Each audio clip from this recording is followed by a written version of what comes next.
ഏതാ sir date? 3789. Number എത്രയെന്നാ പറഞ്ഞത്? 87152. ദേ ഉണ്ട് സാർ, 87152. ഒരു നമ്പർ കൂടിയുണ്ട്, 353401. രണ്ടും ഒരാൾ വിളിച്ചാണ്? അതെ സാർ. അതെങ്ങനെ മനസ്സിലായി? രണ്ടിന്റെ ചാർജ് ഒന്നിച്ചെഴുതിയിരിക്കുന്നത്. എത്ര മണിക്കാണ് വിളിച്ചതെന്നറിയാമോ? ഇതിൽ സമയം എഴുതാറ് പതിവില്ല സാർ. ഏതാണ്ട് രാത്രി 8-9 മണിയാ കാണും. സമയം എഴുതാറ് പതിവില്ലെന്ന് താനല്ലേ പറഞ്ഞു, പിന്നെ 8-9 മണിയാണെന്ന് എങ്ങനെ അറിയാം? അതല്ല സാർ, ഞാൻ രാത്രി 9 മണിക്കായി ഈ ബൂത്ത് ക്ലോസ് ചെയ്യുന്നത്. ഇതെന്ന് അവസാനം വിളിച്ച നമ്പരാ, അതുകൊണ്ടാ. ആളെ ഓർക്കുന്നുണ്ടോ? ഇല്ല സാർ.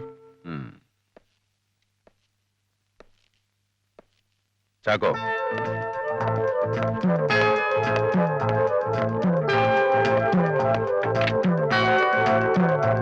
മോഹൻ കച്ചേരിപ്പടി. ശശി വൈറ്റില.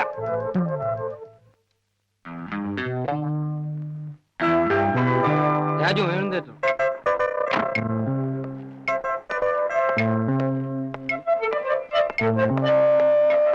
ഇവിടുന്ന് പോകുന്ന എല്ലാ വണ്ടികളും ഇതുപോലെ രജിസ്റ്റർ ചെയ്യാറുണ്ടോ? എല്ലാ വണ്ടിയും രജിസ്റ്റർ ചെയ്യാറില്ല, ഓട്ടോയും ടാക്സിയും.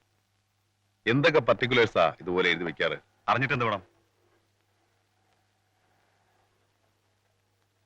സോറി സാർ, മനസ്സിലായില്ല. It's all right. ഇതിൽ വണ്ടി നമ്പറും പാസഞ്ചറുടെ പേരും പോകുന്ന സ്ഥലവും സമയവും എഴുതാറുണ്ട് സാർ. ഒന്ന് നോക്കിക്കോട്ടെ. ശരി sir.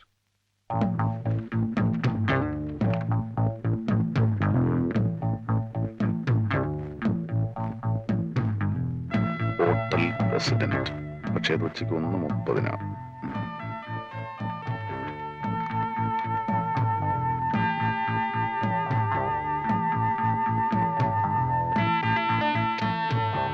KCT 781 auto rickshaw SJ Nair, hotel president, 8:50 PM.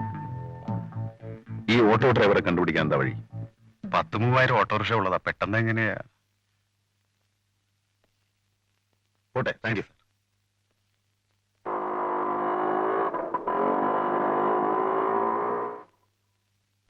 ഇറങ്ങി വേണം.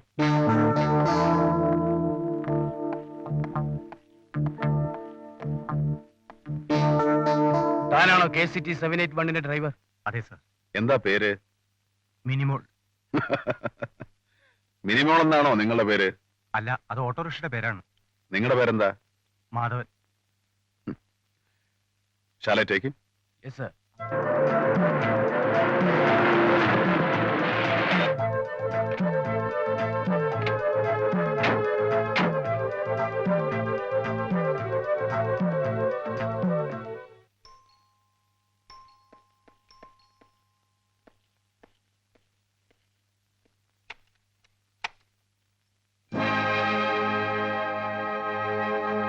എന്താ sir? I am sorry, Mr. Mohan. You are under arrest. എന്തിനാ സാർ?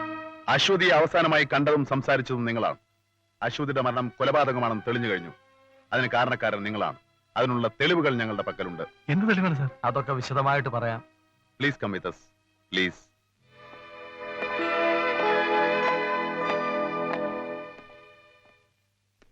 നമസ്കാരമുണ്ട്. Thank you. ഞാൻ കോടതി വാദിച്ചുകൊണ്ടിരിക്കുമ്പോഴാ ഗുമസ്തം എന്ന് പറഞ്ഞത്. കേട്ട പാടെ ഞാൻ ഇങ്ങോട്ട് പോന്നു. എന്താ സാർ കാര്യം? എന്തിനാ എന്നെ അത്യാവശ്യമായിട്ട് കാണണമെന്ന് പറഞ്ഞ്?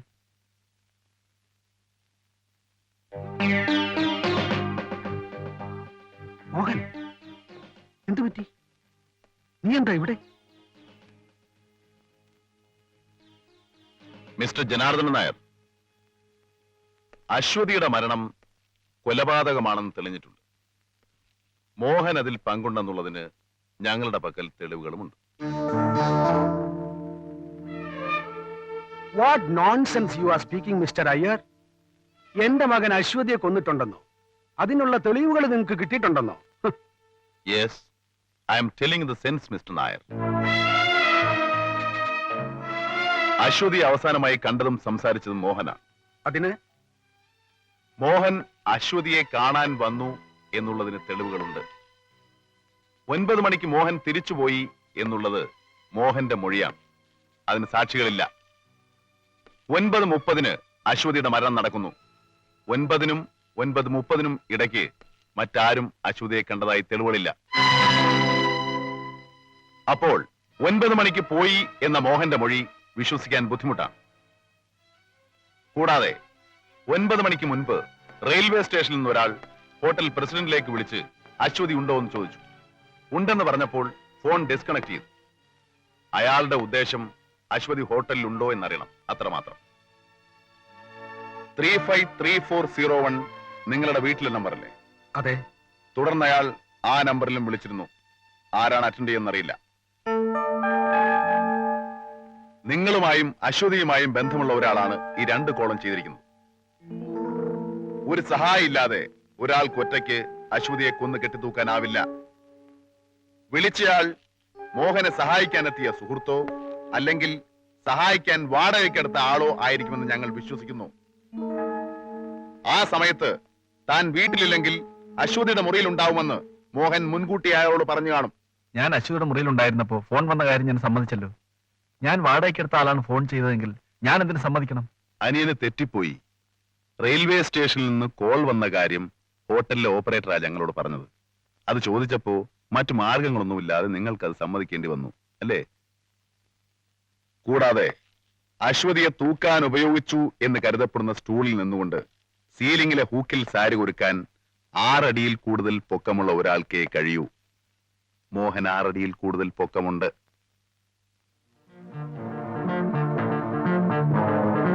ഇനി കൊല്ലാനുള്ള മോട്ടീവും സഹായി ആരാണെന്നും കൂടി അറിഞ്ഞാൽ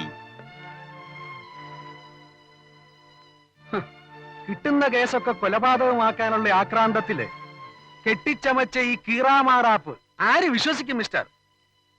സംശയിച്ചവരൊക്കെ കയ്യിൽ നിന്ന് വഴുതിപ്പോയി. പിന്നെ കിട്ടിയവനെ കുറ്റവാളിയാക്കുക.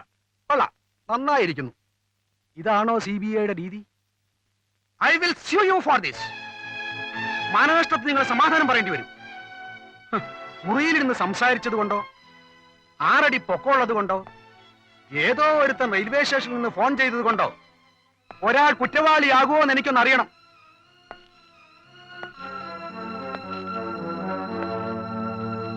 കെട്ടിത്തൂക്കാൻ ഉപയോഗിച്ച സാരി ഒരു കടയിൽ നിന്ന് വാങ്ങിയതാണെങ്കിൽ ആ കടയുടമസ്ഥൻ വാങ്ങിയ ആളെ തിരിച്ചറിഞ്ഞിട്ടുണ്ടെങ്കിൽ മനസ്സിലായില്ല. അശ്വതിയെ കെട്ടിത്തൂക്കാൻ ഉപയോഗിച്ച സാരി വാങ്ങിയത് മോഹനാണെന്ന് തെളിഞ്ഞിട്ടുണ്ട്. ആ കടയുടമസ്ഥൻ മോഹനെ തിരിച്ചറിഞ്ഞിട്ടുമുണ്ട്. No! You are lying! You are a bloody liar! എന്റെ മോൻ ഒരു കടയിൽ നിന്നും സാരി വാങ്ങിച്ചിട്ടില്ല. താൻ പച്ചക്കള്ളമാണ് പറയുന്നത്.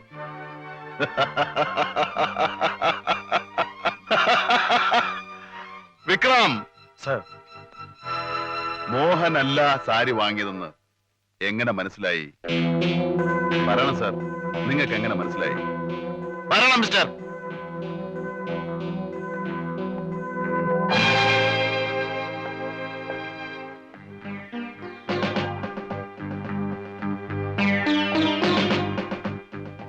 ഇപ്പൊ പറയണം, ആരാ സാരി വാങ്ങിയത്? രമേശാണോ സാരി വാങ്ങിയത്? എങ്കിൽ രമേശ് എന്തിനാ സാരി വാങ്ങിയത്? പറയണം. പറയണം മിസ്റ്റർ, രമേശ് എന്തിനാ സാരി വാങ്ങിയത്? പറയണം വക്കീലേ, എന്തിനാ സാരി വാങ്ങിച്ചത്? പറയാം.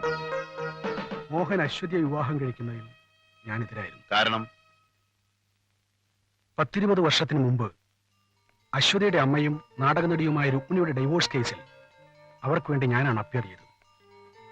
വിധി അവർക്ക് അനുകൂലമായിരുന്നു. അവരെന്നെ കാണാൻ വന്നു. ഇത് വിധി പകർപ്പാണ്, സൂക്ഷിച്ചു വെച്ചോളൂ. ഇതാ സർ ഫീസ്. ഫീസൊക്കെ ഞാൻ വാങ്ങിച്ചു കഴിഞ്ഞല്ലോ. എന്നാലും സാർ. വേണ്ട, ആവശ്യമുള്ളപ്പോൾ ഞാൻ ചോദിച്ചു മേടിച്ചോളാം. ഡൈവോഴ്സും കിട്ടി, രുക്മിണി സ്വതന്ത്രയായി. ഇനി എന്താ പരിപാടി? ഞാൻ മദ്രാസിലേക്ക് പോവാണ് സാർ. അവിടെ ചെന്നാ വല്ല സിനിമയിലും ചാൻസ് കിട്ടും. മദ്രാസ് ചെന്ന എവിടെ താമസിക്കും? വല്ല പരിചയക്കാരും ഉണ്ടോ? ഒരു കൂട്ടുകാരിയുണ്ട്. തൽക്കാലം അവളുടെ കൂടെ താമസിക്കാം. പിന്നെ ചാൻസ് ഒക്കെ കിട്ടുമ്പോ. എന്റെ അഡ്രസ് ഇല്ല കയ്യില്? ഉണ്ട്. എന്തെങ്കിലും ആവശ്യമുണ്ടെങ്കിൽ എന്നെ അറിയിച്ചാൽ മതി. അപ്പൊ ഞാൻ വരട്ടെ സാർ.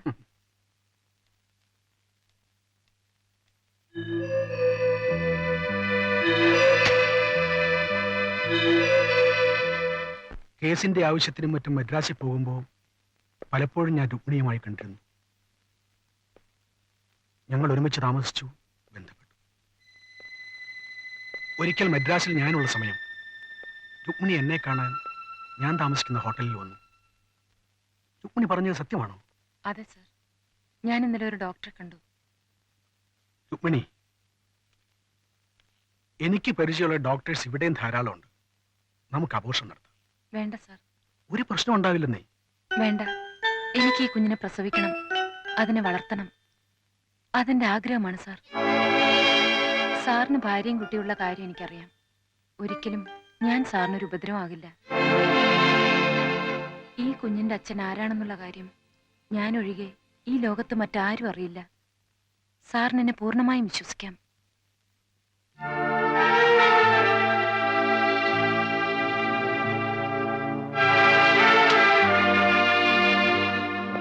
അതിനുശേഷം രുക്മിണിയെ 1 or 2 പ്രാവശ്യമേ ഞാൻ കണ്ടിട്ടുള്ളൂ.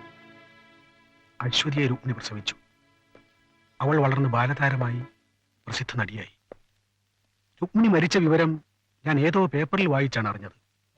പക്ഷെ മരിക്കുന്നവരെയും രുക്മിണി വാക്കുപാലിച്ചു. അശ്വതിയുടെ അച്ഛൻ ഞാനാണെന്ന കാര്യം അവൾ ആരോടും പറഞ്ഞിരുന്നില്ല.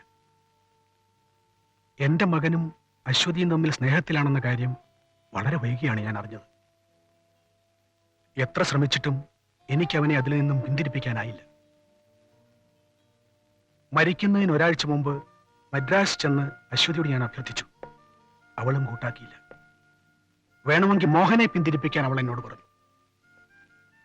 ഞാൻ അശ്വതിയെ കണ്ട കാര്യം അറിഞ്ഞ മോഹൻ എന്നോട് തറപ്പിച്ചു പറഞ്ഞു, ആരെതിർത്താലും ശരി അവർ തമ്മിൽ വിവാഹം കഴിക്കുമെന്ന്. ആ വിവാഹം ഒരിക്കലും നടക്കാൻ അനുവദിക്കരുത്. അവസാനമായി അവളെ ഒന്നുകൂടി കാണാൻ ഞാൻ തീരുമാനിച്ചു. ഞാനൊരു കേസ് പ്രമാണിച്ച് തൃശ്ശൂർക്ക് പോയി. എത്ര വൈകിയാലും എനിക്ക് വേണ്ടി വീട്ടിൽ കാത്തിരിക്കണമെന്ന് രമേശിനോട് പറഞ്ഞിട്ടാണ് ഞാൻ പോയത്. ട്രെയിനിലാണ് ഞാൻ മടങ്ങിയത്.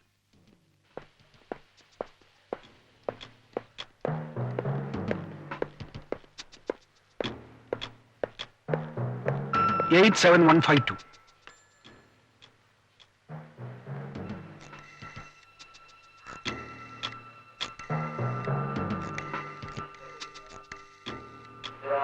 സർ, ഹലോ, ഹോട്ടൽ പ്രസിഡന്റ് അല്ലേ? അവിടെ അശ്വതി ഉണ്ടോ? 353401.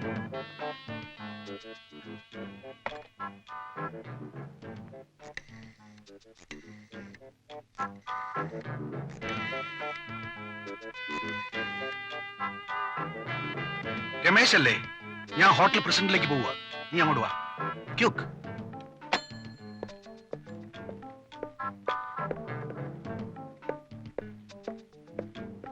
Hotel president.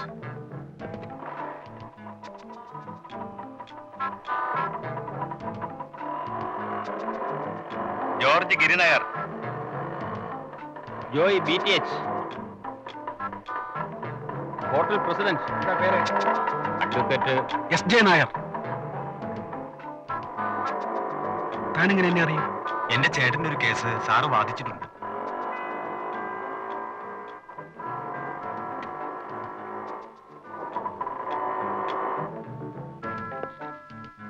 എത്രയാ? 5 രൂപ.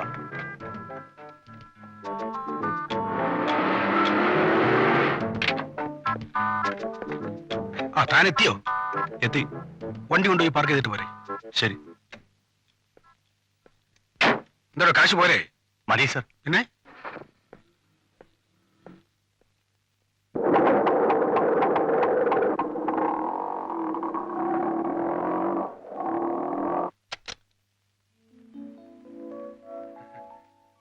സാറോ, വരൂ.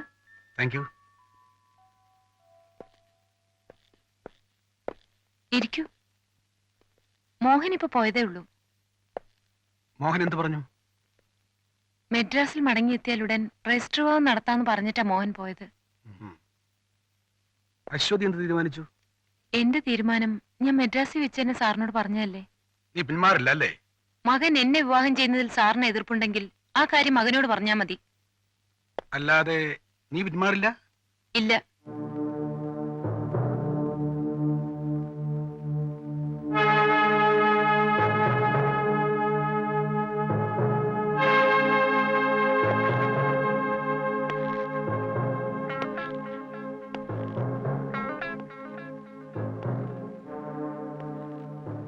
നീ ജീവിച്ചിരുന്നാലല്ലേ ഈ വിവാഹം നടക്കൂ.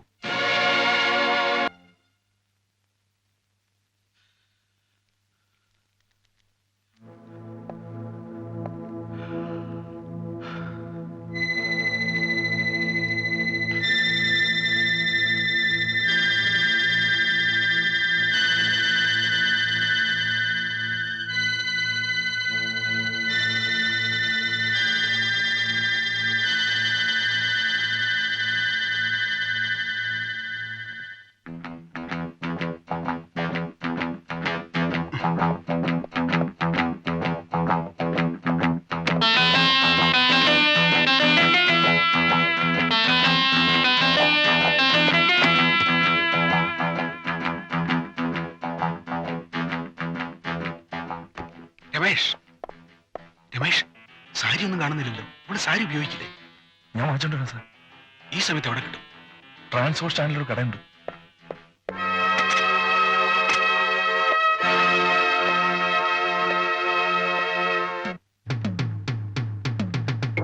ഇനി എന്തെങ്കിലും വേണോ സാർ? ഒന്നും വേണ്ട, വേഗം ഒന്ന് പാക്ക് ചെയ്തതാ.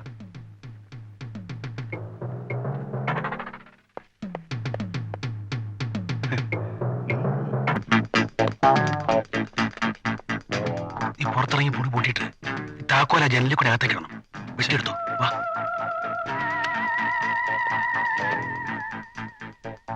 വാ, വാ. വാ.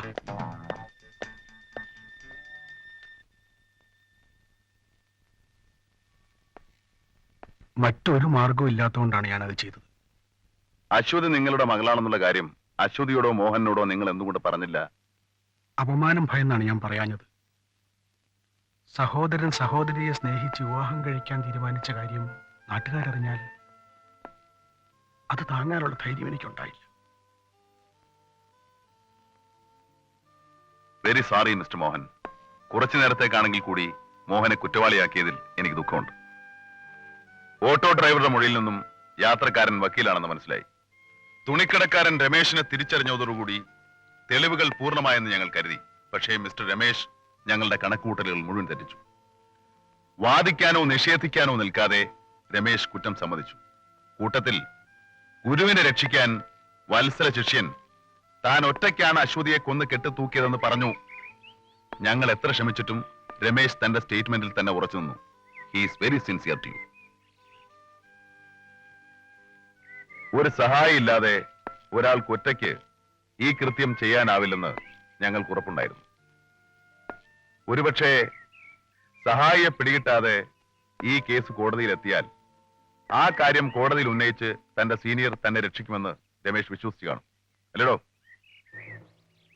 ഏതായാലും മകനെ രക്ഷിക്കാൻ അച്ഛനെത്തുമെന്നറിയാം. അറിഞ്ഞുകൊണ്ട് ഒരു കുറ്റവാളിയും രക്ഷപ്പെടരുതെന്ന് കരുതിയാണ് ഇങ്ങനെ ഒരു നാടകം കളിക്കാൻ ഞങ്ങൾ തീരുമാനിച്ചത്. Once again, I feel sorry for what has happened, Mr. Mohan. CBIയുടെ രീതി മനസ്സിലായോ ഇപ്പോ? കെട്ടിച്ചമച്ച കീറമാറാപ്പൊക്കെ ഇപ്പൊ തെളിവായി. 20 വയസ്സ് കഴിഞ്ഞ് ജീവിതം ആരംഭിക്കാൻ തുടങ്ങിയ ആ പെൺകുട്ടിയുടെ ജീവനേക്കാൾ പ്രധാനമാണോ വാർദ്ധക്യത്തിലെ കാലൂന്നിയ നിങ്ങളുടെ ദുരഭിമാനവും അന്തസ്സും? ഒരല്പം കരുണ നിങ്ങളിൽ ഉണ്ടായിരുന്നെങ്കിൽ മകളും ജീവിച്ചു പോവായിരുന്നില്ലേ ഈ ലോകത്ത്?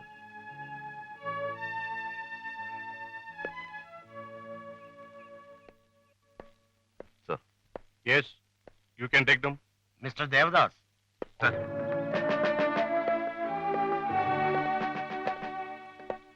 Take them. സർ, വരൂ.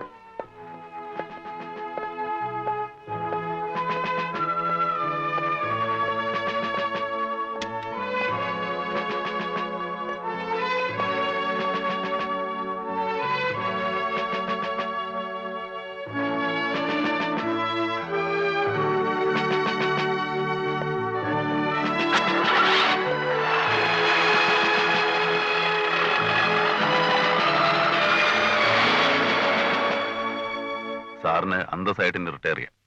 Thank you, Setu. Thank you very much. Welcome. ചാവാൻ വിധിയുള്ള മുയലാണെങ്കിൽ ഇപ്പോഴും ചാവുമെന്ന് സാറിന് ബോധ്യമായോ?